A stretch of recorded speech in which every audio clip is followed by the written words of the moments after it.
Right, నమస్తే, welcome to prime nine desk analysis with Sai. TVK పార్టీకి సంబంధించి తమిళనాడు రాజకీయాల్లో కీలకంగా వ్యవహరించిందని చెప్పుకోవచ్చు. మొత్తం మీద వన్ మ్యాన్ షోగా ఇటు అధినేత విజయ్ తన పందాను, తన రాజకీయానికి సంబంధించి ఎలాంటి అవగాహన లేని ఒక వ్యక్తి ఈరోజు తమిళనాడు రాజకీయాలకు సంబంధించి కూడా మాట్లాడడం జరిగింది. సో మొత్తం మీద చూసుకుంటే కనుక ఇటు ముఖ్యంగా టీవీకే పార్టీకి సంబంధించి వారి యొక్క విధానం చూస్తే కనుక టీవీకే పార్టీ హిందువులకు అనుకూలమైనటువంటి పార్టీ. ద్రవిడ పార్టీలు హిందువులకు వ్యతిరేకంగా ఉంటాయని చెప్పేసి ముద్రపడ్డాయి. సో అయితే టీవీకే సంబంధించి త్రిపుర కొండ్రం అని చెప్పేసి ఆలయాలకు సంబంధించి వివాదం గురించి ప్రస్తావించింది ఎన్నికల్లో. అలాగే అదే సమయంలో టీవీకే అధినేత విజయ్ వాళ్ళ తండ్రి చంద్రశేఖర్ తిరుప్తాని సుబ్రహ్మణ్యం ఆలయాన్ని కూడా ఆయన ఈరోజు దర్శించుకోవడం జరిగింది.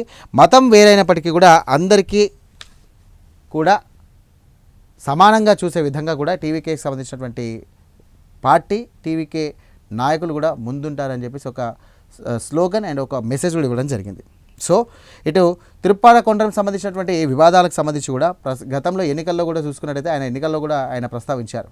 ఖచ్చితంగా మాకు అధికారంలోకి వస్తే కనుక ఖచ్చితంగా ఆలయాలను అభివృద్ధి చేస్తాం, ఇటు మత విద్వేషాలు రెచ్చగొట్టకుండా అందరికీ కూడా సమానంగా చూసుకుంటామని చెప్పేసి అధినేత విజయ్ దీనికి సంబంధించి ఆయన ప్రస్తావించడం జరిగింది. మొత్తం మీద ద్రవిడ పార్టీలు హిందూ వ్యతిరేకంగా ఉంటాయని చెప్పేసి కూడా చెప్పడం జరిగింది. అయినప్పటికీ కూడా టీవీకే పార్టీ అధినేత విజయ్ అదన్నీ కూడా కుండబద్దలు కొట్టినట్టు కొట్టి హిందువులకు అనుకూలంగా ఉంటుంది, ఇటు మిగతా మతాల వాళ్ళకు కూడా ఖచ్చితంగా అనుకూలంగా ఉంటుంది, అందరికీ న్యాయం చేస్తామని కూడా చెప్పడం జరిగింది. సో ఆయన తండ్రి గారు ఉన్నటువంటి చంద్రశేఖరన్ కూడా సంబంధించి తిరుపతి సంబంధించినటువంటి అంశాలు కూడా తిరుత్తాండి సుబ్రహ్మణ్యం ఆలయాన్ని కూడా దర్శించుగా ఉన్నారు.